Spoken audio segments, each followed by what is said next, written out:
អ្នកតង់ផ្ទះអត់ទេនេះអញ្ចឹងស្រីឆៅហ៎អ្នកតង់អើយនៅផ្ទះអត់បាទចូលមកអ្នកខ្ញុំនៅផ្ទះតាអង្គុយសិនមកអ្នកមានកាយអ្នកជម្រាបសួរអ្នក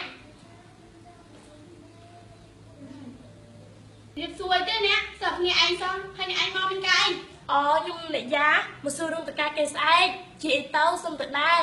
ខែនឹងឯងនៅមានមរងទៀត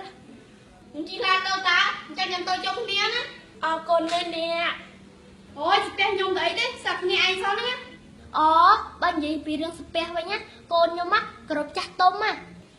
ចាញ់កូនខ្ញុំទេកូនខ្ញុំស្អីក៏គ្រប់ដែរខ្ញុំរៀបមកល្អណាស់កូនខ្ញុំខ្ញុំស្អែកខ្ញុំនាំមកចាញ់កូនខ្ញុំតែដឹង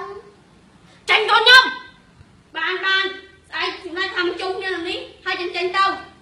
ចេញជិះទៀតទៅសិនណា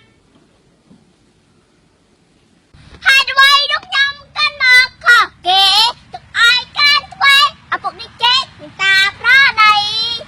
តាអើយអើទៅហើយអ្នកយ៉ាយកមកយកមាត់សោះគាត់អែគេស្ពះរំទុំឯណាម៉ែក្តៅប្រហែលអីម៉ែកៅកាយនឹងអ្នកយ៉ាគេថាកូនគេគេស្ពះរំទុំគ្រាន់តែស្ពះសោះមិនអីពិបាកម៉ែស្អែកខ្លួនឯងទៅឃើញអីស្ពះនឹងឃើញអីស្ពះនឹងទៅកុំឲ្យចាញ់កូនអ្នកយ៉ាចិត្តលេងខ្ញុំចាស់កូនទៅស្ពះសោះអញ្ចឹងល្អហើយ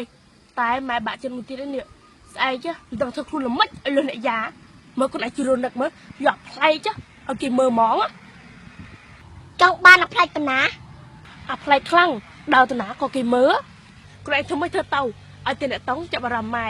មិញអ្នកតង់ចាប់អារម្មណ៍ម៉ែប៉ំនេះតោះអ្នកយ៉ាមកកាត់ចង្វាក់ទៀតទូនតាមសំណើទីហើយណាកូនអីណែតោះឲ្យលឿនប្រយ័ត្នគេចាំ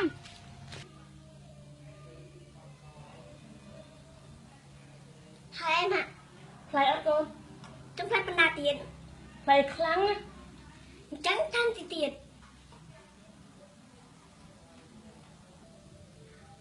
ខ្លាំងណាស់ម៉ាក់មកសុំចាប់មកតិចមើលមិនបាត់ទេជីចាក់លេខ្ញុំចាស់អ្នកយ៉ាណាអ្នកនេះ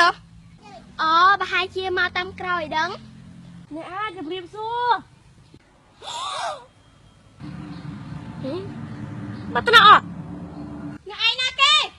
ខ្ញុំមីនីគាត់ទៅឃើញម៉ែខ្ញុំសាប់ញាក់អីណាពូមកលោកនាងវិញមកឯងស្មានតែពីណាគេទីចាស់មកកូនបានម៉ែអ្នកនេះផ្លែកដល់ហើយខ្ញុំមើលមិនស្គាល់សោះស្មានតែពីណាគេតោះជិះសុំតោះតោះជិះសុំមកលឿនកូនជិះសុំជិះសុំមិញជិះសុំបង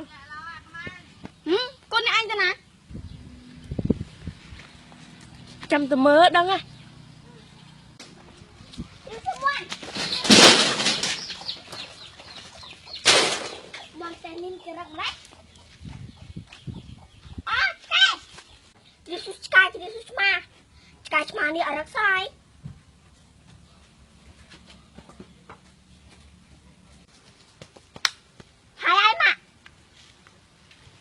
កូនខ្ញុំល្អអញ្ចឹងណា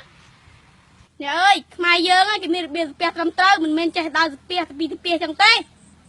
អូអញ្ចឹងផងអុយខ្ញុំតែដឹងរឿងស្ពះរឿងអីទេនេះជួយប្រាប់ខ្ញុំតិចមើលការស្ពះរបស់ខ្មែរយើងមាន5បែបបែបទី1មេដៃទាំងពីរស្មើនឹងជើងសក់លើថ្ងាសសម្រាប់សំពះទេវតានិងព្រះមហាក្សត្រខុសគ្នាត្រង់ព្រះមហាក្សត្រសំពះតែម្ដងនិងទេវតាសំពះ3ដងរបៀបទី2ចុងម្រាមដៃស្មើនឹងគល់ចិញ្ចើមនិងសម្រាប់សំពះព្រះពុទ្ធ